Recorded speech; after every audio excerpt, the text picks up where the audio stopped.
এই পর্যায়ে আমরা দেখব স্পর্শক সংক্রান্ত যতগুলো অঙ্ক আছে পরাবৃত্ত, উপবৃত্ত, অধিবৃত্ত এবং বৃত্তের ক্ষেত্রে সেটা প্রযোজ্য, সেগুলো কীভাবে সলভ করতে হয়। তো প্রথমে আমরা একটা টপিক নিয়ে আলোচনা করছি যে y cos mx plus c রেখাটি স্পর্শক হওয়ার শর্ত, অর্থাৎ কোনো একটা সরলরেখা, র্যান্ডম একটা সরলরেখা দেওয়া আছে, সেটা কোনো একটা বক্ররেখা যেটা হচ্ছে যে কনিক্সের মধ্যে আছে, যে বৃত্ত, পরাবৃত্ত, উপবৃত্ত, অধিবৃত্ত, এদের স্পর্শক হওয়ার কন্ডিশনটা আসলে কি, জেনারেল কন্ডিশনটা কি। সো আমরা জানি যে কোনো রেখাকে আসলে y cos mx plus c আকারে বানাই নেওয়া যায়। তো আমরা এভাবে চিন্তা করছি যে y cos mx plus c এই আকারে একটা রেখা যদি আমি বানাইতে পারি বা এই একটা রেখা যদি দেওয়া থাকে, এরকম একটা রেখা হচ্ছে স্পর্শক হওয়ার শর্ত কি। তো স্পর্শক মানে হচ্ছে আসলে টাচ করে যাবে, দ্যাট মিনস হচ্ছে আমরা যদি ধরি যে এটা হচ্ছে y cos mx plus c আর কোন একটা বক্ররেখা আছে এখানে এরকম করে আছে, রাইট। সো যদি দ্বিঘাত সমীকরণ হয় তাহলে আমরা জানি যে একটা সরলরেখা একটা বক্ররেখাকে বা দ্বিঘাত সমীকরণ বিশিষ্ট বক্ররেখাকে সর্বোচ্চ দুইটা বিন্দুতে ছেদ করতে পারে। সো এটা হচ্ছে একটা বিন্দু, আমরা ধরলাম এটা হচ্ছে একটা বিন্দু। সো আমরা ধরে নিচ্ছি যে এটা হচ্ছে x1 y1 আর এটা ধরে নিচ্ছি হচ্ছে x2 y2। ওকে, সো এখন আমরা এখানে যে কোনো বক্ররেখা নিয়ে কাজ করতে পারি। তো আমরা আপাতত আমাদের এই প্রমাণের জন্য পরাবৃত্ত নিয়ে কাজ করছি। ফর এক্সাম্পল এটা হতে পারে যে y square equals to 4ax, ধরলাম এটা হচ্ছে y square equals to 4x এই কার্ভটা। আচ্ছা, so y square equals to 4ax এই পরাবৃত্তটার y cos mx plus c যদি স্পর্শক হয় তাহলে আসলে কন্ডিশনটা কি হবে।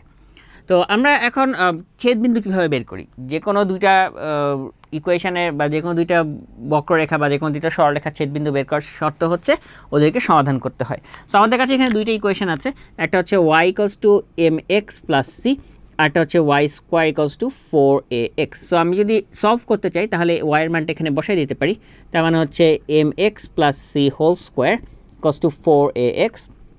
অ্যান্ড এরপর যদি আমি এটাকে সাজায় লিখি তাহলে আসবে হচ্ছে m square x square plus 2mc minus 4a into x plus হচ্ছে c স্কোয়ার ইকুয়ালস টু 0।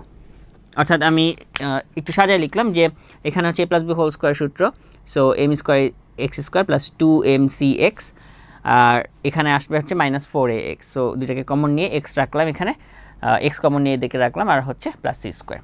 আচ্ছা, এখন আমরা জানি যে এইটা এক্সের একটা দ্বিঘাত সমীকরণ, সো ডেফিনেটলি একে সলভ করলে এক্সের দুইটা ভ্যালু পাওয়া যাবে বা দুইটা মূল পাওয়া যাবে, সেই দুইটা মূল হচ্ছে x1 আর x2। বাট এটা যদি স্পর্শক হয়, আমরা একটু চিন্তা করি যে এই রেখাটা যদি আসলে স্পর্শক হয় তার মানে কি, যে এই যে x1 আর x2 সেটা আসলে একটাই পয়েন্ট নির্দেশ করতেছে, অর্থাৎ স্পর্শ বিন্দুতে x1 আর x2 হচ্ছে ইকুয়াল, তাই না।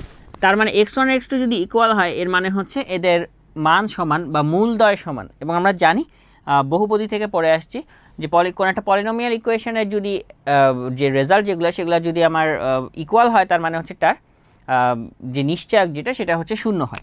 সো আমরা তাহলে এখানে বলতে পারি যে নিশ্চয়ক ডি যেটা হচ্ছে আমরা পড়ে আসছিলাম বি স্কোয়ার মাইনাস 4ac, এটা হচ্ছে ডেফিনেটলি 0 হবে যদি স্পর্শক হয়।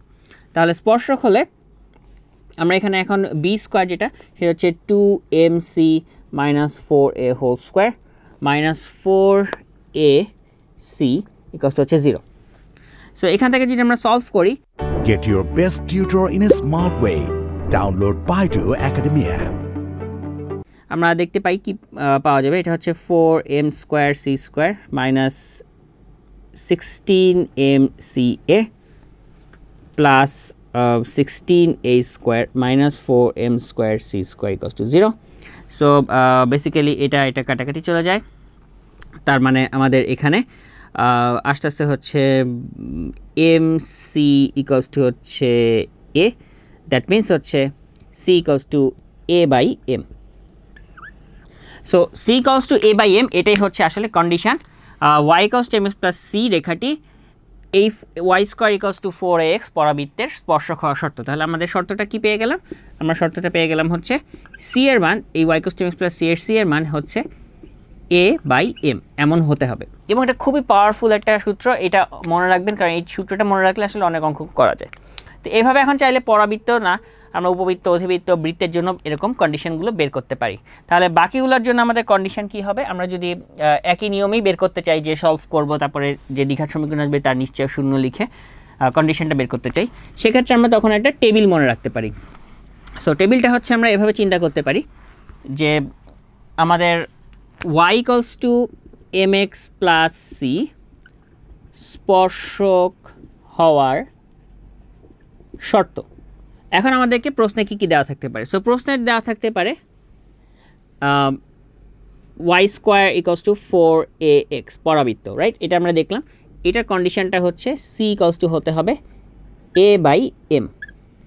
আচ্ছা, যদি আমাদের অন্য পরাবৃত্ত দেওয়া থাকে, অন্যটা যে x square equals two 4y, তখন আমরা যদি সলভ করতাম একই নিয়মে, তাহলে আসতে হচ্ছে c equals two -m square a।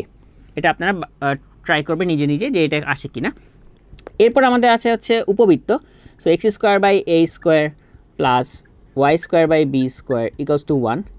এইটা যদি থাকে আমাদের কন্ডিশনটা হচ্ছে c square equals to m square a square plus b square.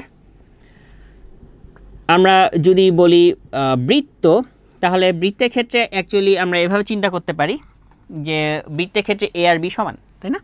তাহলে এ আর বি যেহেতু সমান, আমাদের বৃত্তর ক্ষেত্রে ইকুয়েশনটা হয়ে যায় x square plus y square equals to a square. তো আপনি যদি উপবৃত্তটা মনে রাখেন, বৃত্তটা মনে রাখা খুব ইজি, যে এটা হবে তখন c square equals to m square a square plus a square. অর্থাৎ Solve your academic problems in a smart way for free. Download Baidu Academy app. A আর বি সমান। এরপরে আমাদের আছে হচ্ছে উপবৃত্ত, অধিবৃত্ত। অধিবৃত্ত হচ্ছে x square by a square minus y square by b square equals to 1। এটা আসলে আমরা চাইলে চিন্তা করতে পারি এইভাবে, যে খেয়াল করেন, আমরা যদি বলি এখানে হচ্ছে প্লাস বি স্কোয়ার থাকলে হচ্ছে আমাদের c square equals to m square a square plus b square হয়। সো আমরা যদি এখানে সামহাও এটাকে প্লাস বি স্কোয়ারের মতো বানাতে পারি, তাহলে কিন্তু আমাদের ইজিলি জিনিসটা চিন্তা করতে পারবো। সো আমরা জাস্ট এখান থেকেই প্রমাণটা করতেছি যে x square by a square plus দিয়ে দিলাম y square by i b square equals to 1। এখানে আই হচ্ছে জটিল সংখ্যা, আমরা জানি কাল্পনিক সংখ্যা আই স্কোয়ার ইকুয়ালস টু -1। তাহলে এর জন্য যদি আমার কন্ডিশন হয় c square equals to m square a square plus b square, এই ফিগারটার জন্য কন্ডিশন হবে কি c square equals to m square a square plus b এর জায়গায় i b square. That means আমি আসলে লিখতে পারি এভাবে m square a square minus b square. So অধিবৃত্তের জন্য কন্ডিশন হচ্ছে এটা। আবার আমরা জানি অধিবৃত্ত আরও একটা টাইপের আছে, সেটা হচ্ছে আমাদের মাইনাস দিয়ে ওয়াই স্কোয়ার আগে লিখে, তার মানে হচ্ছে এইটা যদি থাকে, ওইটাকেও এই যে জটিল সংখ্যা দিয়ে কনভার্ট করে করা যায়, তখন আসে হচ্ছে c square equals to minus m square a square plus b square, যেহেতু তখন আমার এর আগে হচ্ছে আইটা আসবে। সো কম্পেয়ার করলে আসলে আমরা এটা বের করতে ফেলতে পারি। সো এই যে আমরা প্রত্যেকটা কন্ডিশন লিখে দিলাম, এই কন্ডিশনগুলো যদি মনে রাখতে পারেন, তাহলে হচ্ছে খুব ইজিলি সলভ করে ফেলা যায় এই টাইপের অঙ্কগুলোকে। সো এখন হচ্ছে আমরা এই কন্ডিশন রিলেটেড যে ম্যাথগুলো আছে, কানেক্টেড ম্যাথগুলো আছে, সেগুলো একটা ট্রাই করব। সো ধরা যাক আমাদেরকে বলা হলো যে y equals two 2x plus c রেখা y square equals two 8x পরাবৃত্তের স্পর্শক হলে c ইকুয়ালস টু হোয়াট, এরকম আমাদের একটা কন্ডিশন বলে দিল বা একটা ম্যাথ দিল। y equals two 2x plus c রেখা y square equals two 8x পরাবৃত্তের স্পর্শক হলে c এর মান কত। তাহলে আমরা জানি যে এই পরাবৃত্তের y square equals to 4ax পরাবৃত্তের কোন একটা রেখা যদি স্পর্শক হতে হয়, তাহলে c এর ভ্যালু হতে হয় হচ্ছে a/m, রাইট? ওকে, এখন আমাদের এখানে প্রদত্ত ইকুয়েশনে m কত, m হচ্ছে আমরা দেখতে পাচ্ছি এটা হচ্ছে 2 এবং 4a এটা হচ্ছে 8, তার মানে a হচ্ছে অ্যাকচুয়ালি 2। সো তাহলে আমাদের c এর মান কত হবে 2/2, দ্যাট ইজ 1। এটাই হচ্ছে অ্যান্সার। এবং এগুলো মজার ব্যাপার হচ্ছে এগুলো রিটেনেই আসে, এমসিকিউ তো আসতে Get your best tutor in a smart way. Download Baidu Academy app. পারে, রিটেনে যদি আসে বা এমসিকিউতে আসে, এতটুকু লিখলে আসলে আপনি ফুল মার্কস পেয়ে যাবেন। তাহলে জাস্ট কন্ডিশনটা ডিরেক্টলি লিখে দিবেন যে এই পরাবৃত্তের জন্য এটা হচ্ছে c ইকুয়ালস টু a/m, তারপরে m এর মান আপনার দেওয়া আছে, এর মান দেওয়া আছে, বসে দিলেই c এর মান বের হয়ে যাবে। এবার যদি একদম সেম অঙ্ক যদি আমাকে বলে যে না পরাবৃত্ত না দিয়ে আমাকে এখানে দেওয়া হলো যে উপবৃত্তের জন্য যদি বলা হয় যে এই রেখাটি ওই উপবৃত্তের স্পর্শক হলে c এর মান কত, তখন আমরা তাহলে কি ইউজ করব, উপবৃত্তের সূত্র ইউজ করব। সো উপবৃত্তের সূত্রটা কি ছিল যে c স্কয়ার ইকুয়ালস টু হচ্ছে a square m square plus b square. তো আমাদের তাহলে a আর b এর মান লাগবে। তো আমাদের যে উপবৃত্তটা দেওয়া আছে সেটা আমরা এখানে লিখি যে 3x² + 4y² = 12, তার মানে আমরা এখানে লিখতে পারি x² / 4 + y² / 3 = 1. So a স্কয়ারের value হচ্ছে 4 অ্যান্ড b স্কয়ারের ভ্যালু হচ্ছে 3, আর আমাদের এখানে m এর ভ্যালু দেওয়া আছে হচ্ছে 2, দ্যাট মিনস হচ্ছে m² হচ্ছে 4.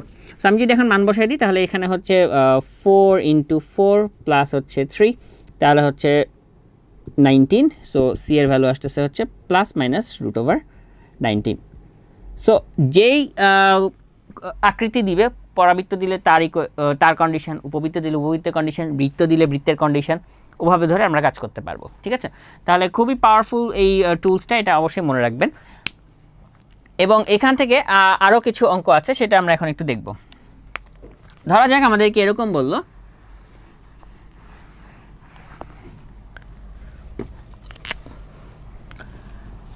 y² = 4ax ও x² = 4ay পরাবৃত্তদ্বয়ের সাধারণ স্পর্শক বের করো। সাধারণ স্পর্শকের সমীকরণ কত হবে এটা বের করতে বলছে। ওকে, আচ্ছা, সো এটা রুয়েটে আসছিল একবার। তো তাহলে আমরা এটা দেখি যে এটা কিভাবে করব।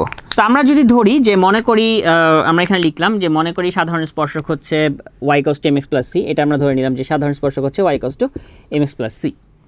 এখন আমাদের দুইটা পরাবৃত্ত দেওয়া আছে, একটা হচ্ছে y² = 4ax, so y² = 4ax, আরটা হচ্ছে x² = 4ay। সো আমরা জানি এই রেখাটা y² = 4x এর যদি স্পর্শক হয় তাহলে তার ক্ষেত্রে কন্ডিশন হচ্ছে c = a/m, আবার এর ক্ষেত্রে যদি স্পর্শক হয় তাহলে কন্ডিশনটা হচ্ছে c = -m²a। এখন যেহেতু সাধারণ স্পর্শক বলছে, তার মানে এই দুজনেরই স্পর্শক, তার মানে এটাও ট্রু এবং এটাও ট্রু। সো আমি তখন যেহেতু দুইটার বাম পাশে c আছে, আমি লিখতে পারি তাহলে a/m = হচ্ছে -m²a, এরা দুজন আসলে ইকুয়াল। দ্যাট মিনস আমাদের এখানে a আর a কাটাকাটি যায়, সো m³ হচ্ছে -1, তাহলে m এর ভ্যালু আসতেছে হচ্ছে -1। m যদি -1 হয় তাহলে আমি এখান থেকে c বের করতে পারি, তাহলে c = হচ্ছে -a। সো আমাদের m আর c বের হয়ে গেল, দ্যাট মিনস আমাদের এই যে দুইটা আননোন m আর c সেটা কিন্তু বের হয়ে গেল গিভেন ইনফরমেশন দিয়ে। তাহলে আমাদের স্পর্শকের সমীকরণটা কি হবে? y = -x - a, that means x plus y plus a = 0। এটাই হচ্ছে এই দুটো পরাবৃত্তের সাধারণ স্পর্শকের সমীকরণ। Get your best tutor in a smart way. Download Baidu Academy app. তাহলে এই টাইপেরও কিছু প্রবলেম আসতে পারে যে সাধারণ স্পর্শকের সমীকরণ বললো, তখন আপনার আসলে দুইটার জন্য দুইটা কন্ডিশন লিখবেন, লিখে তারপর কন্ডিশন দুইটার থেকে আপনি হচ্ছে আননোন যে টার্মগুলো সেটার মান বের করবেন। তো এইভাবে হচ্ছে আমাদের এই টপিকটা আমরা ইউজ করে বিভিন্ন ম্যাথ করতে পারি। এখানে এখন বললো যে y² = 12x পরাবৃত্তের যে স্পর্শক এই রেখাটার উপর লম্ব তার সমীকরণ বের করো। তো তাহলে আমরা ফার্স্টে দেখি যে এই রেখাটা লম্ব রেখার সমীকরণ কি। সো আমাদের স্পর্শক যে রেখাটা হবে সে হচ্ছে এর উপর লম্ব, দ্যাট মিনস এর হবে হচ্ছে 2x + y + 2x - y + k = 0। এটা হচ্ছে আমাদের স্পর্শক রেখাটা, এই রেখাটার উপর লম্ব রেখা। আচ্ছা, এখন আমরা এটাকে একটু সাজায় লিখি, যেটাকে সাজায় লেখা যেভাবে y = হচ্ছে mx + c।